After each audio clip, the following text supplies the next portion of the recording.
nosso tema é o obedecer é melhor do que sacrificar. E a nossa palavra está registrada no livro de Jonas. Por isso que nós estamos, mais ou menos eu vou falar, né?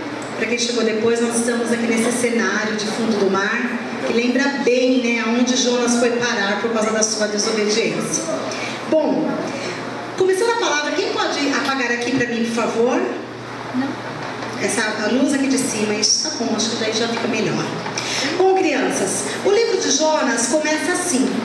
Jonas era um profeta de Deus e inicia uma palavra vinda do Senhor, da parte de Deus, para a vida de Jonas, dando uma ordem para Jonas que ele teria que fazer algo para Deus. Deus pede para Jonas: Jonas, vai até a cidade de Nínive e lá proclama o meu nome para que aquele povo venha se arrepender. Porque se aquele povo não se arrepender, porque eles pecavam muito.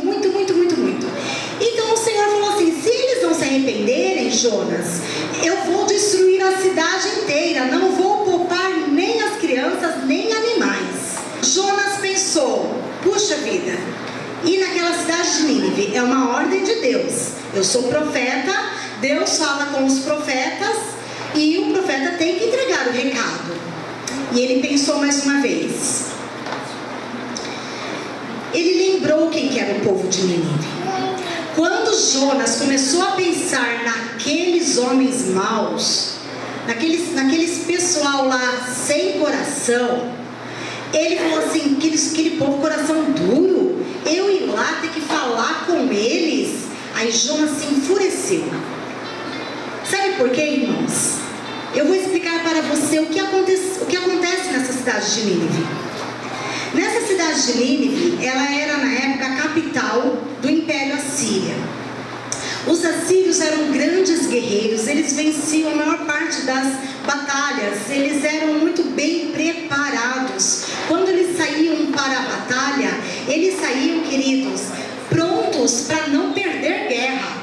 E eles eram riquíssimos, porque eles venciam as batalhas Só um momento, igreja.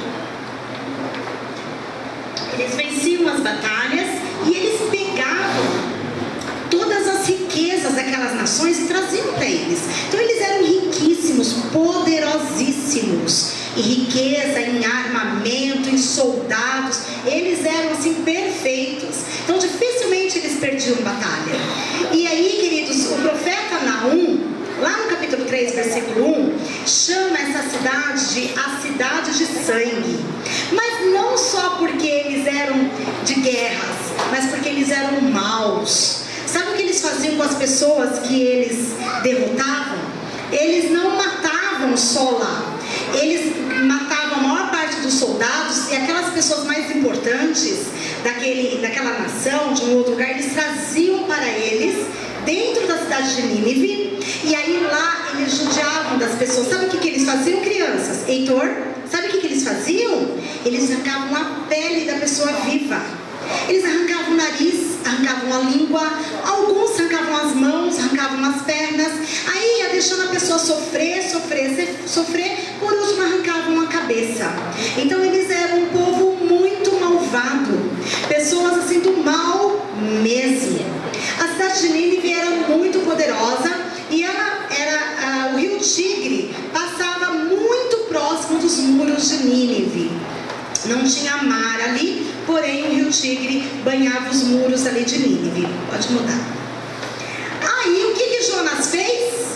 Lembrando de tudo que esse povo de Nínive já tinha feito, que até já tinha invadido a própria cidade dele, uma época, eu vou nada.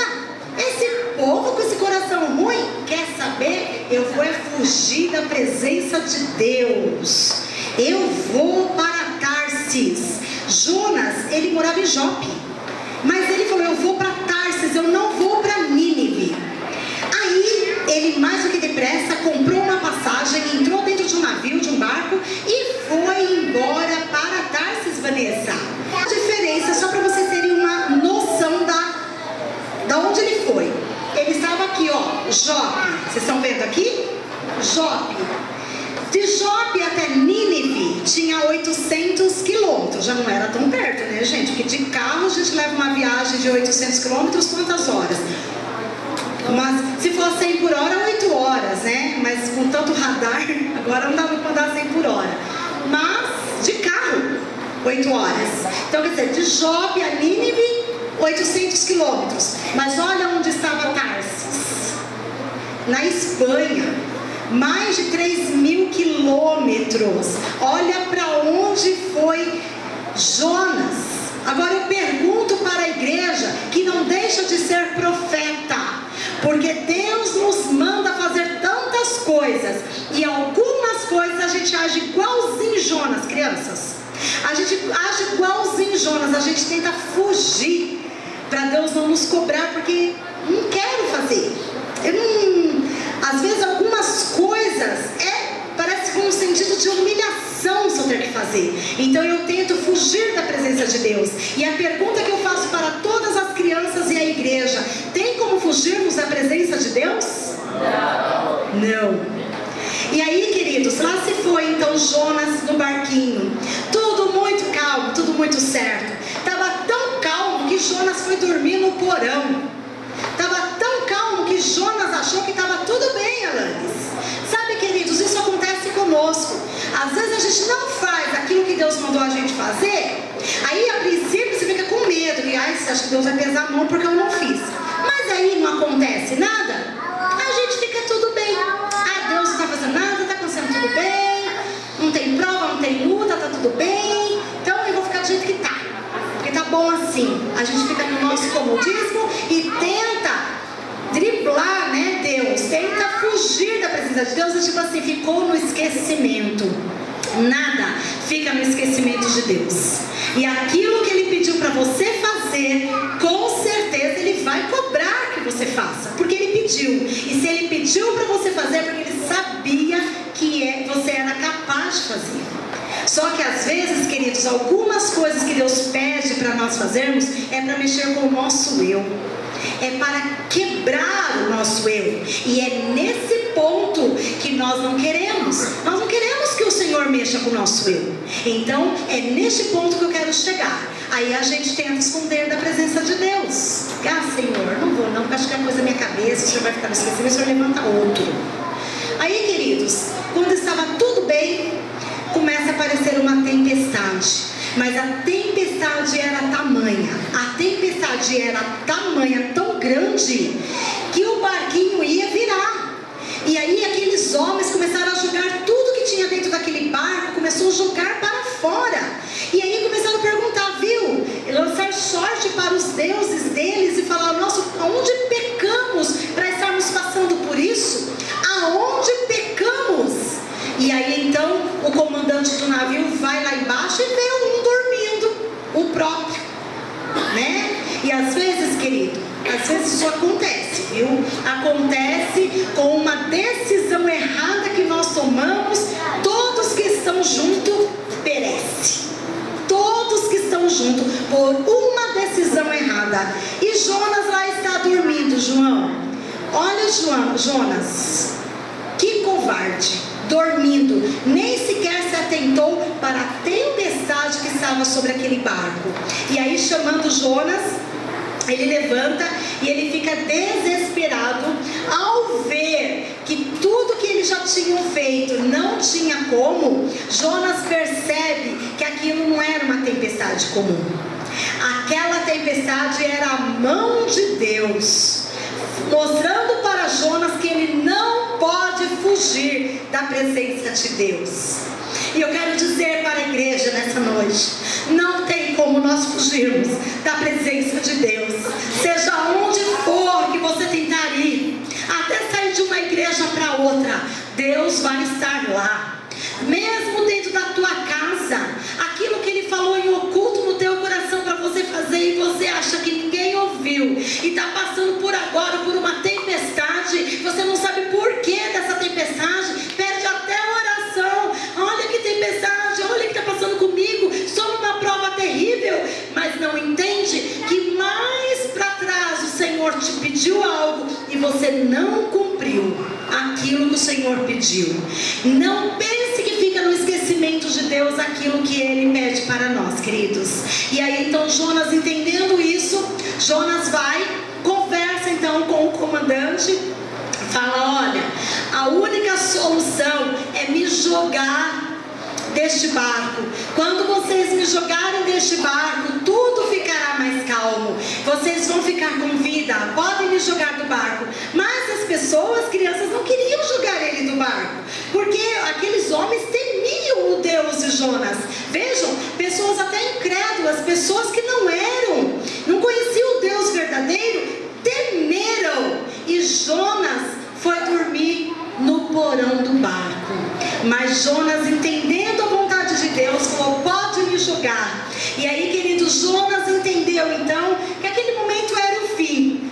No meio do mar Mediterrâneo é para a morte.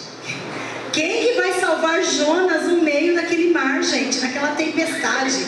Só que quando Jonas é lançado no mar, queridos, ali estava a providência de Deus. Ali estava. Baleia, queridos, ou melhor, o grande peixe não era para a morte, sim. O grande peixe na minha vida e na sua alma significa a misericórdia de Deus. A misericórdia de Deus por algo errado que eu fiz, que eu tomei errado, mas paguei as consequências caras. Quem estava comigo pagou também, mas eu preciso voltar. A Bíblia diz assim, igreja: lembra-te da onde caíste. A Bíblia diz assim. Então Deus queria mostrar para Jonas que ele precisava voltar ao início de tudo. Então esse grande peixe, ele foi a misericórdia do Senhor. E assim Deus age comigo e com você. Mesmo quando tomamos uma decisão errada e estamos passando por algumas consequências do nosso erro, o Senhor providencia um peixe para nós não morrermos neste mar. O Senhor providencia pela sua misericórdia uma saída. E aí então Jonas foi engolido por aquele grande peixe. E aí lá dentro da baleia, aí dentro desse grande peixe, a Bíblia diz que Jonas ora ao Senhor. Jonas ficou quantos dias dentro desse peixe?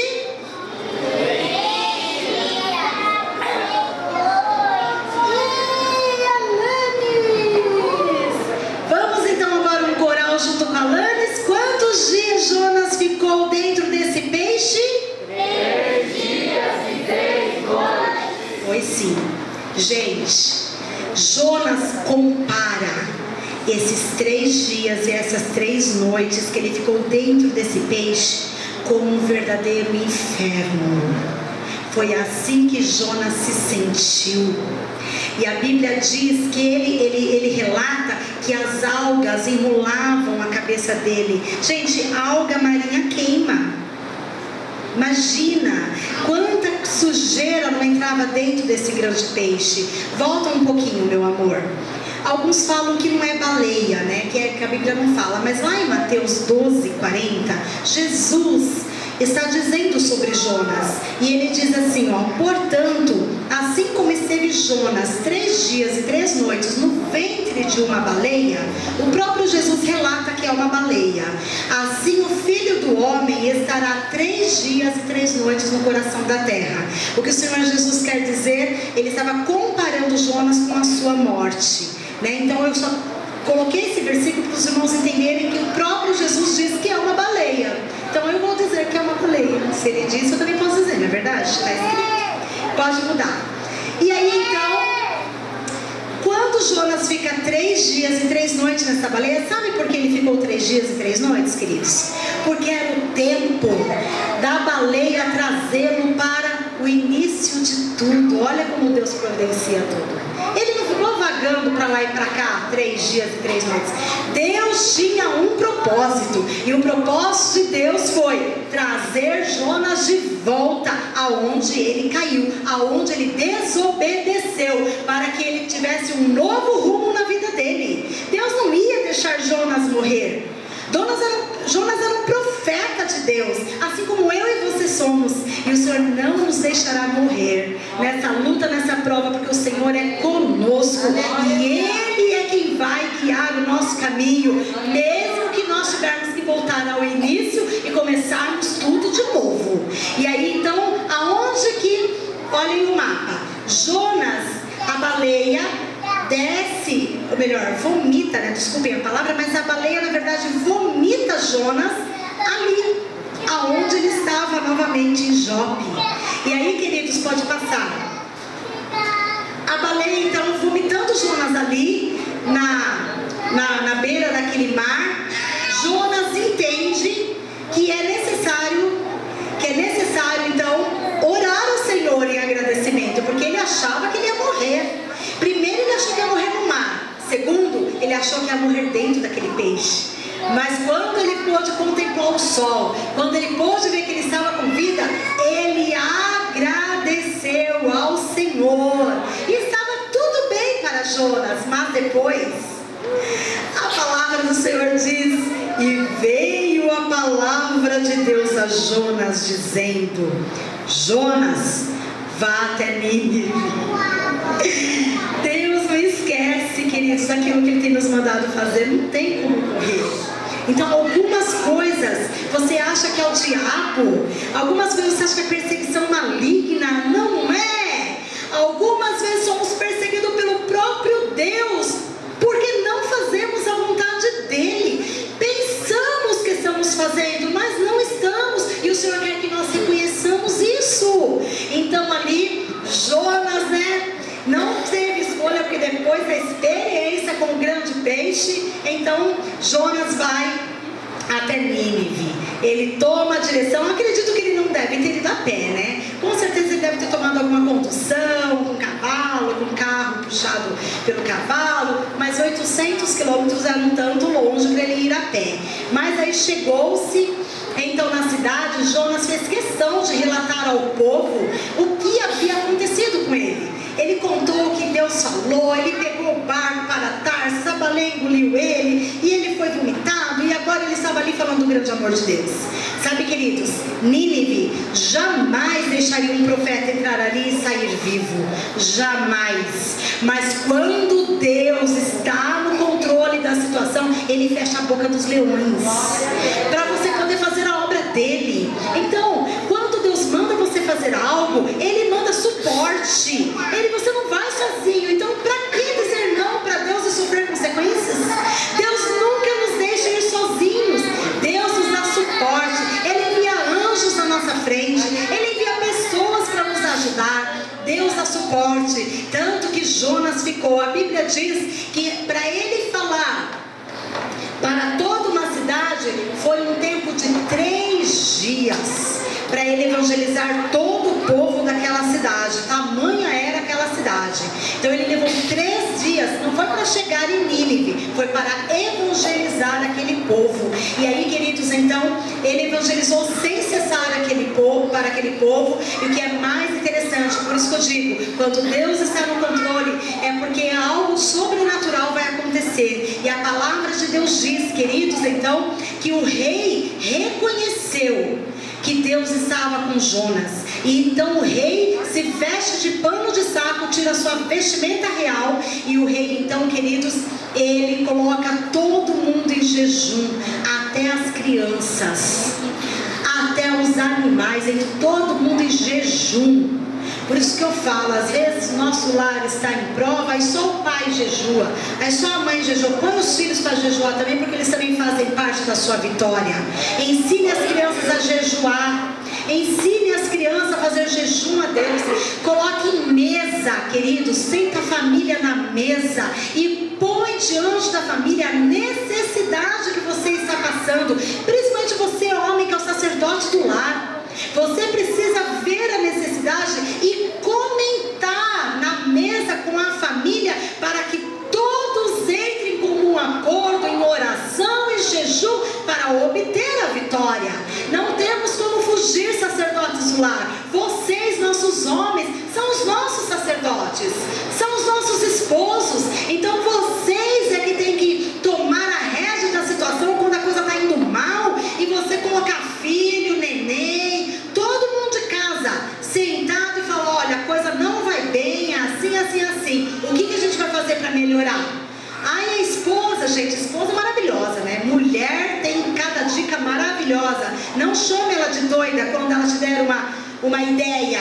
Acate, porque talvez aquela ideia louca é onde está a solução.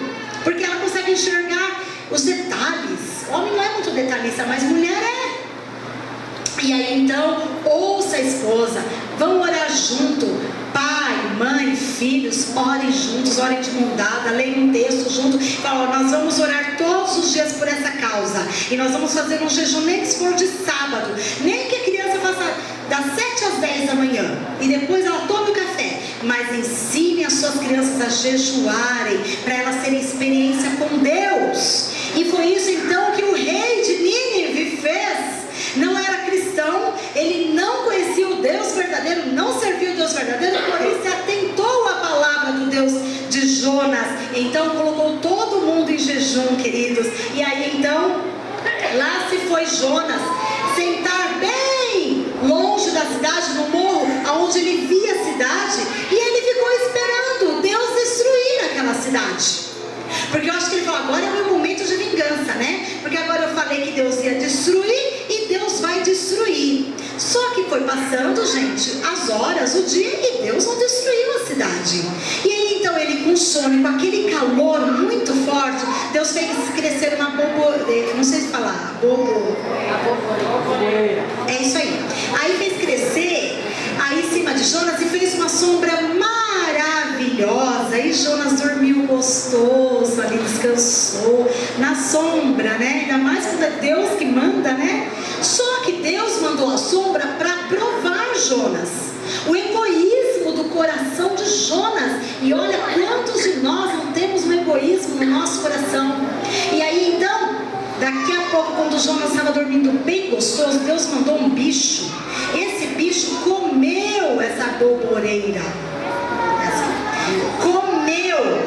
E aí Jonas ficou no sol de novo, porque daí a boboreira, acho que é assim, secou. Aí Jonas ficou tão revoltado, falou, Senhor, como pode uma planta tão bonita dessa? Estava me dando sombra e o Senhor matou a planta? Como que pode, Senhor? Aí é o momento em que Deus entra com a palavra. Por isso tome cuidado com o que você fala. Sara, tome cuidado, queridos, com o que você fala para Deus. Deus ouve. E aí Deus manda a abóbora para você provar que Ele tem um grande amor por você. Mas Ele manda exatamente para te pegar. Olha o que Ele fez com Jonas. Então, Jonas, você está aí bravo por causa de uma planta que eu matei? E você não está preocupado com tantos mil homens, mulheres e crianças daquela cidade que eu vou destruir, Jonas? Você está esperando a morte daqueles homens? Então Deus faz uma comparação com Jonas, e a Jonas cala a boca, porque Deus mostra para ele, se Jonas estava tão preocupado com uma planta que hoje morre, amanhã nasce de novo, Jonas queria que Deus matasse uma cidade inteira. E eu quero dizer para você, igreja, às vezes a gente se pega como Jonas, julgando,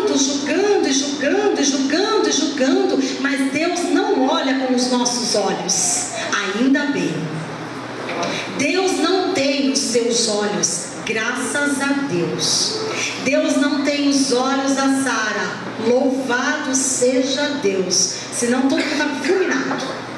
Por quê, queridos? Às vezes, né? Às vezes é só, eu estou falando de mim, porque eu me incluo na sociedade. E eu estou falando com a igreja agora. Quem de nós não julga as pessoas? Quem de vocês pode falar, eu não julgo? Entendeu? Então, queridos, o ser humano é muito falho. A tendência do ser humano é achar que é santo. Principalmente se jejuar um dia da semana e orar, acha que pode ser mais do que todos. Queria dizer para você que, graças a Deus, Deus não é como o homem. Amém. Queria dizer que, graças a Deus, o nosso Deus, graças a Ti, Senhor, o Senhor não é como eu. O Senhor não olha com os meus olhos. O Senhor olha com olhos de amor. O Senhor olha com os olhos, queridos, para a salvação. O Senhor não quer lançar ninguém para o inferno. O Senhor quer salvar a todos. Então, quando Deus lá naquela cidade é porque ele sabia que lá tinha pessoas que precisavam de salvação, precisavam entrar no céu. E aí, queridos, Deus não destruiu a cidade de Nínive. Deus não destruiu. Jonas não entendeu no momento, porque às vezes, queridos, nós também não entendemos. Às vezes Deus te mostra alguma coisa em sonho ou em visão e você passa o recado e você fica esperando acontecer. Não tem que acontecer aquilo que eu falei, porque senão a pessoa vai achar que eu sou mentirosa. Queridos, quando Deus nos dá um sonho ou uma visão, não é exatamente para acontecer aquilo, e sim para dar livramento. Quando Deus te mostra algo de ruim que vai acontecer, é para você orar, é para você jejuar, é para você avisar a pessoa, falar, toma cuidado, que Deus me mostrou você assim, assim, assim. Tome cuidado, vigia. É por isso, não é para dar sentença em ninguém, gente. Nós não podemos julgar as pessoas e sentenciá-las como se fôssemos Deus. Quando você tiver um sonho, uma visão, é para você orar em favor daquela pessoa, para aquilo não acontecer. E foi exatamente isso que aconteceu. A cidade de Nínive não foi destruída. Aí, queridos, duas profecias foram para a cidade de Nínive. A primeira de Jonas foi em 780 a.C. Mas quando foi em 620 a.C., olha quanto tempo que passou aí. 620 a.C., Naum também profetizou contra Nínive.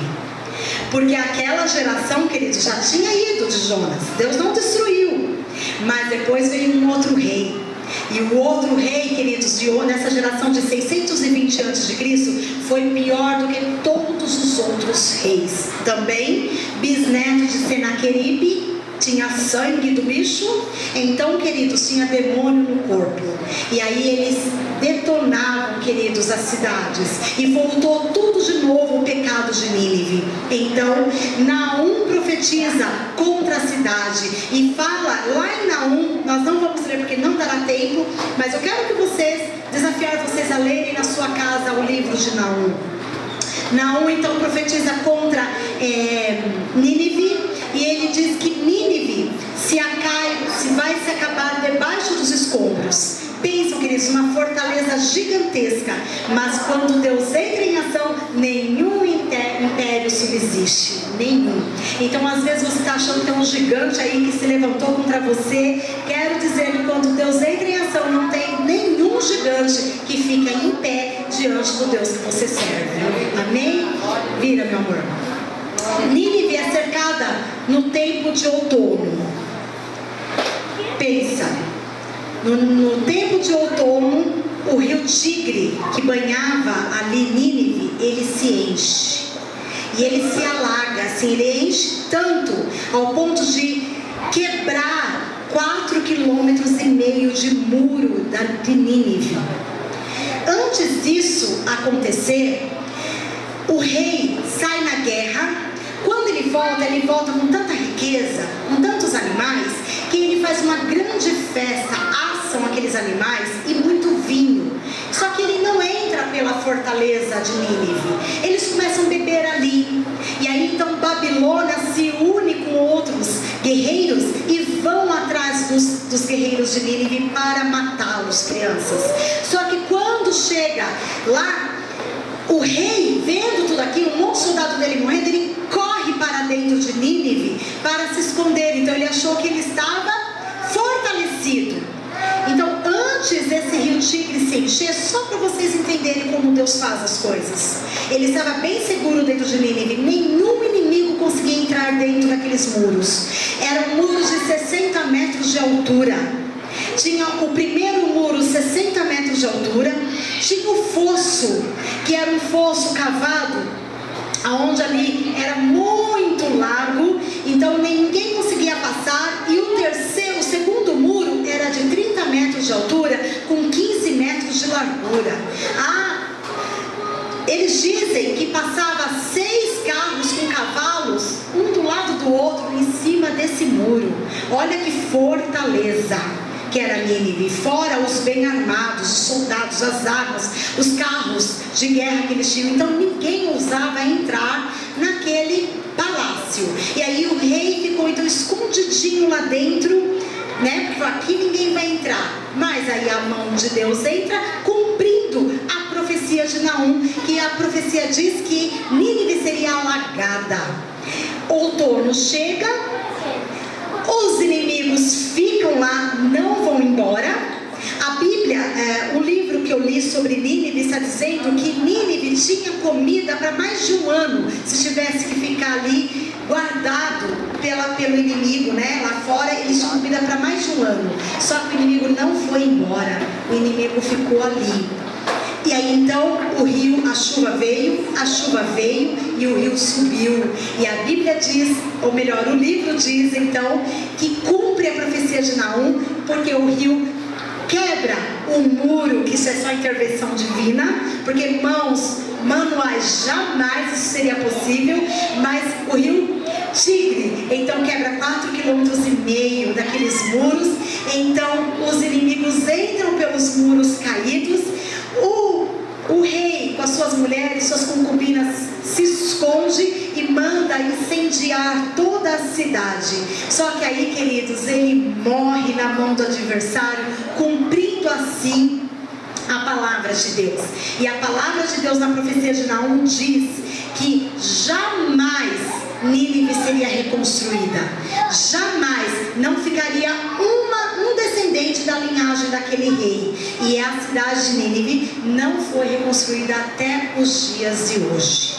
Não existe, queridos. Nós sabemos de muitas dessas histórias porque historiadores, pessoas foram até naquele lugar e começaram a escavar. E escavando encontraram a cidade de Nínive. Olha que coisa. Por isso que eu digo que quando nós estamos na direção de Deus, aquilo que Ele fala, Ele cumpre. Mas você precisa estar na direção dele